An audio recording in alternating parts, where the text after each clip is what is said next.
What is mastery-based choice?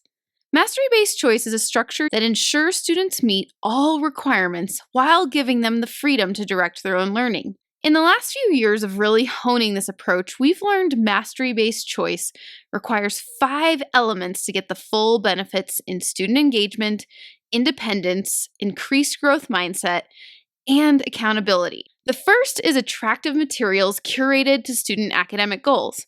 So if you look at the pictures, these can be simple things like cards, but they can also be attractive materials like Play-Doh, or in the example on the left, Annie has some painted picture rocks that lead students to writing CVC words. Here's a few more examples I like to share. Students love Velcro, and so I try to make things very highly manipulative and use Velcro. Or in the center example, we use magnets. So if you look at the student in the purple shirt, she is matching a golden bead, or you could use base 10 blocks to a decimal card that the student with the board has handed her to practice matching the quantity with the symbol. And then if you look at the picture on the right, it's a very simple game, a printable game board with cards. So these don't have to be highly manipulative, but it's nice to have a mix of social games and highly manipulative activities. All right, number 2. The second thing you need is a predictable structure that supports student independence. And so we have a structure called the work cycle that we borrowed from Montessori, and it's essentially teaching students the process of making a choice, getting in the zone and working with your choice, and then putting it back and making another choice. And if you look at the picture in the center, we often use picture cues on the slides to tell students what is the next thing that they're doing, and we have predictable song transitions. And so we're not using our voices, which makes students feel more independent, and so that structure then supports them in carrying out the vision for that time of day. Number 3, this one sometimes makes people a little nervous. It's choice. What to work on, where to work on it. Are you going to work on a table? Are you going to work at a work mat? You can see that work mat, which is really just half a yoga mat on the floor. I think there was a picture of a TV tray where students were working. So those are all choices we have in our classroom. Who are you going to work with, and how long you want to work on a given task. Remember, we've already, in step 1, curated these attractive materials aligned to student goals. So everything students choose should be on the table, and we'll talk about how students learn to make good choices with another one of these elements. The fourth thing needed for successful mastery-based choice is a way for students to track their progress towards mastery and really get good at making decisions that help move them forward in their learning. And so part of mastery-based choice is having what you see on the left, which is a student work plan. And there are 6 goals on that particular work plan, and each one has a different shape and then learning targets underneath. And you can see that a student is stamping that goal. That was after he met with me and had passed those learning targets. And you can clearly see which ones have been mastered and which ones have not.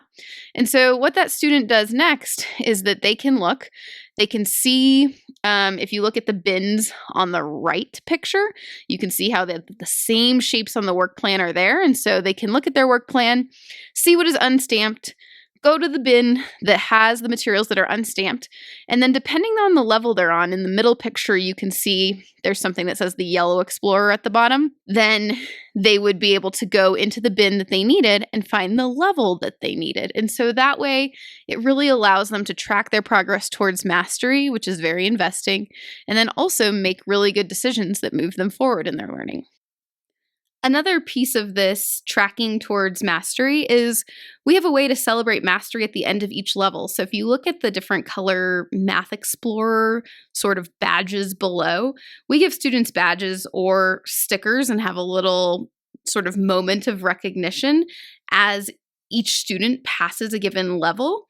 And so that really celebrates that progress towards mastery. If you look at the work plan on the right, which is a simplified version of the Explorer map you saw on the earlier page, you can see that it has an orange Explorer badge in the lower right-hand corner, and that tells students that's the level they're working on. And once they meet all of those goals, then they have earned their orange Math Explorer badge, and they'll move on then to a Yellow Explorer work plan.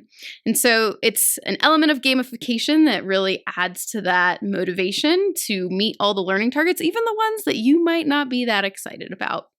So the last thing needed for mastery-based choice, and I would say this is one that can evolve over time because it might take you a while, is ways for students to get feedback without the teacher. So this is a concept also borrowed from Montessori that's called control of error. And so the goal of this is that students can practice on their own. You can be working with other students or small groups, and they know right away whether they are on track to mastery or not. So if you look at the material on the left, it's building teen numbers as 10 and some more. And so students match the numeral to the quantity, and then they can flip the card over and see if they built it correctly. Same with the example in the center. It doesn't have as concrete materials, but it has pictures of the base 10 blocks, and then students are matching it to decimal cards. They can flip it over and see if they picked the right one.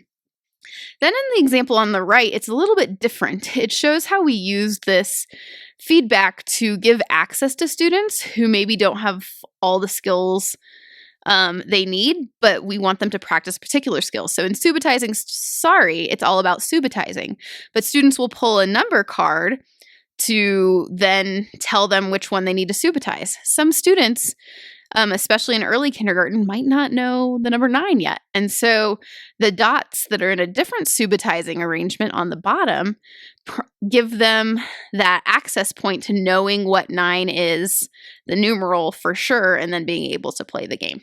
All right, let's recap. Mastery-based choice is a structure that ensures students meet grade level requirements while empowering them to direct their own learning. We've discovered there are 5 elements of successful mastery-based choice. Number 1, attractive materials curated to student academic goals. Number 2, a predictable structure that supports student independence. Number 3, choice of what, where, who, and how long to work on a given task. Number 4, a way for students to track their progress towards mastery. And finally, number 5, ways for students to get feedback without the teacher. If you are super excited and want some help diving into this further, we have a mastery-based choice launch course that you can check out at edvolutionary.com/launch. We'll walk you through all the different pieces of getting this up and running in your classroom so you can get those benefits in student engagement, achievement, and well-being. Hopefully this video gave you some ideas and inspiration. Take care.